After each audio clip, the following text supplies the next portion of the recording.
The Buffalo Bills came into this offseason strapped against the salary cap, but somehow they pulled off one of the smartest moves in the entire league. The front office found a way to land Joey Bosa on a one-year, $12.6 million deal, a contract that already looks like an absolute steal. Bosa's impact was immediate. Against the New York Jets in Week 2, he didn't just show up, he took over. A sack, 2 quarterback hits, 2 forced fumbles, and a constant presence in the backfield made life miserable for Justin Fields all afternoon. When you see a performance like that, you realize just how long Bills Mafia has been waiting for a true game-wrecking pass rusher. Greg Rousseau has been consistent, but Bosa brought a level of dominance that felt different, almost unstoppable. And here's the crazy part, he did all of this in just 26 snaps. That limited workload is by design, as the Bills want to preserve his health for the long haul, especially come playoff time. The plan is working, and if he keeps producing like this, that $12.6 million deal could go down as one of the greatest bargains Brandon Beane has ever engineered. Before we dive deeper into the latest Buffalo Bills updates, make sure to subscribe to the channel, hit that like button, and don't forget to press the bell icon so you never miss breaking news.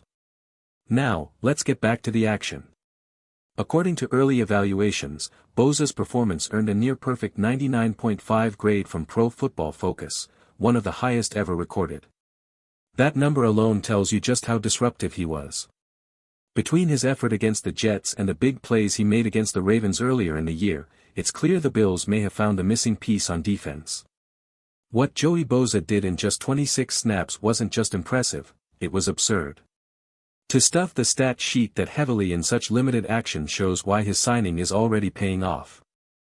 When you look around the NFL, it's hard to imagine another team getting better value at that price. But it isn't just the numbers that stand out. Bosa already looks at home in Buffalo. Against the Jets, he was feeding off the energy, waving goodbye to fans in the third quarter as the starters were pulled. He wasn't just playing football, he was enjoying it. And that joy has been obvious since training camp. Coaches rave about his leadership, his hunger to keep improving, and his willingness to embrace the Bills culture. Even at 30 years old, with so many battles behind him, he's acting like a player who still has more to prove. After the Jets game, Bosa summed it up simply, "I'm just trying to have as much fun as I can playing football." And that energy is contagious. Bills Mafia is having fun watching him, teammates are feeding off his intensity, and his presence is being felt across every phase of the defense. The timing of his contributions couldn't be more important, especially with Josh Allen fighting through his own bumps and bruises. When Allen briefly left with that bloody nose, Bosa was one of the first to acknowledge how tough his quarterback is. He even joked with reporters afterward, saying all Allen asked for was one strip sack, and Bosa delivered. That moment captured exactly why this addition has been so valuable. He's making plays when the Bills need them most. Joey Bosa's arrival has already changed the way the Bills play football. His ability to create turnovers and shorten the field gave Buffalo's offense exactly what it needed, less stress on Josh Allen, more chances to attack in favorable situations. That kind of impact doesn't just help in September, it's the kind of difference-making presence that can swing playoff games and, potentially, Super Bowls. If the Bills do make a run at the Lombardi, Bosa might be the player who delivers the decisive play. Of course, the focus wasn't just on Bosa against the Jets. Josh Allen gave fans a scare when he left the field with a bloody nose after a scramble. The collision looked awkward, helmet to thigh, face mask snapping forward, and suddenly Allen was on the sideline with trainers checking his nose. For a brief moment, it even looked like it might have been broken and reset right there. Fortunately, Allen showed no signs of a concussion and was able to return almost immediately. Backup quarterback Mitchell Trubisky even stepped in for a single snap, delivering a perfect strike downfield before Allen re-entered the game. The toughness that Bills Mafia has come to expect from their quarterback was on full display, and the scare ended up being just that, only a scare. Still, the sight of Allen bleeding on the sideline was a reminder of how much he puts on the line every week. After the game, Josh Allen's toughness was written all over his face, literally. At the post-game press conference, his nose was bruised, cut, and still showing signs of the hit he took earlier. But Allen was quick to reassure everyone, he could breathe without issue, and that was the only thing that really mattered. No surgery, no hospital visit, nothing that would keep him away from the field. Allen has never shied away from physical punishment, and this was another example of why Bills fans admire him so much. He admitted the pain was real, but he also emphasized the pride he takes in battling through it. For Allen, playing quarterback in Buffalo isn't just about throwing touchdowns, it's about showing resilience, setting the tone, and putting everything on the line for his teammates and for Bills Mafia. Think about it, a bloody, battered nose that could have sidelined many quarterbacks was nothing more than a speed bump for him. Adrenaline carried him through the game, but the deeper truth is this: Allen embraces the grind. He doesn't want to leave the field. He doesn't want his team or his fan base to see weakness. He wants to prove that every snap, every hit, every sacrifice is worth it.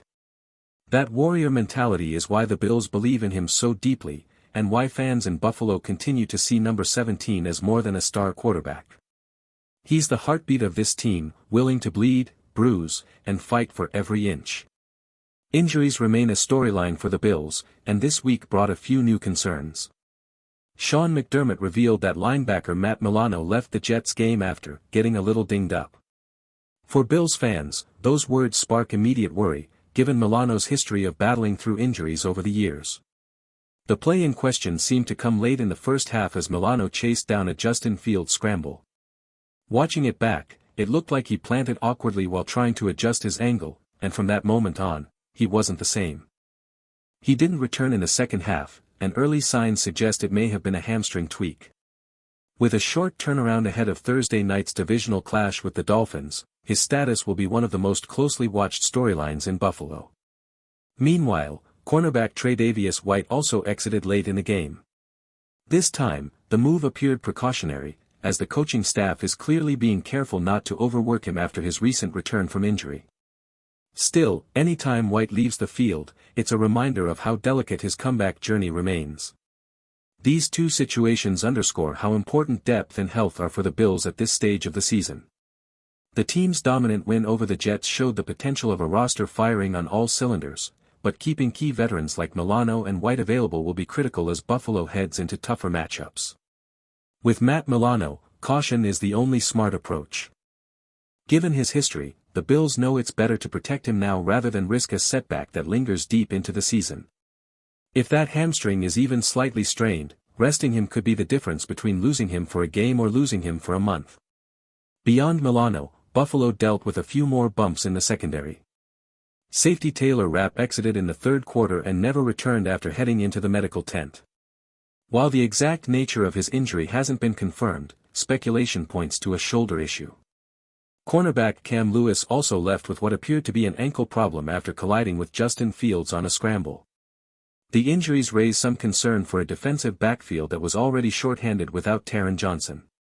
Still, the unit held its ground. Against the Jets, the secondary executed Sean McDermott's game plan perfectly, mixing coverage looks, bringing creative blitzes, and keeping New York's passing game completely off balance. Even while absorbing injuries, the group showed the kind of resilience the Bills will need throughout the season.